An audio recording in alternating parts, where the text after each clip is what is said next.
I think when you know a child is ready, I mean, there's a couple things. One is you can usually see when they're not ready. So if a child is having tantrums, if you talk to them and it looks like no word is sinking in, they can't sit still, you look at them and it looks like there's no connection there, or they're really or we'll use the term hyper aroused, they're really angry, they're really sad, they're hysterical, that is not the time to try to teach.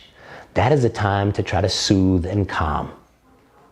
And then once they're soothed and calm and you feel like I can feel this connection, then we focus on building relationship and connection. And you get a feel for, hey, this kid looks like they really trust me. They smile at me. I ask them some questions and sometimes they answer back. You start to notice, hey, we're building a stronger relationship here. And then we can begin to teach. I think sometimes at Playmakers, we try to teach before we have kids who feel safe and valued by us. My dad had a great quote. He used to say, nobody cares how much you know until they know how much you care. And our first work as Playmakers is making sure kids feel safe in our presence and they feel seen and valued.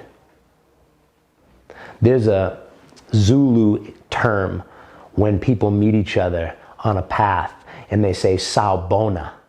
And sawubona means I see you.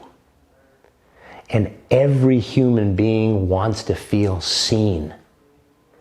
Except some are afraid to feel seen because they feel if you really saw them, their warts and all, their hardships, their losses, their pain, their shame, then they wouldn't be worthy of your love.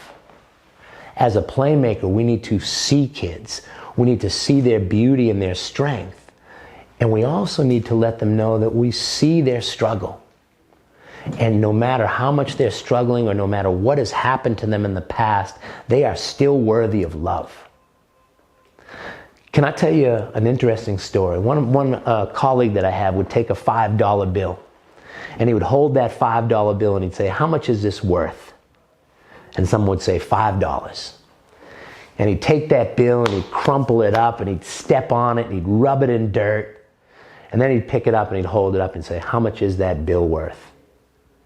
And I say, $5. I said, yeah.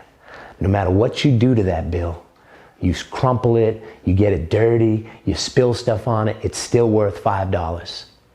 Every kid, you have a deep value, and that value doesn't change based on the things that have happened to you. Because oftentimes when terrible things happen to kids, they feel like they're not worth anything anymore. They're damaged, they're shamed, and they feel unworthy of love and joy and connection. And we got to make sure that they know, hey, it doesn't matter what happened. Maybe you'll share some of what happened. I don't need to know it all unless you want to tell it to me. But all I know is that you have amazing value. There is nobody in the world like you. You are special. You are worthy. And I'm here. I care about you and I want to help.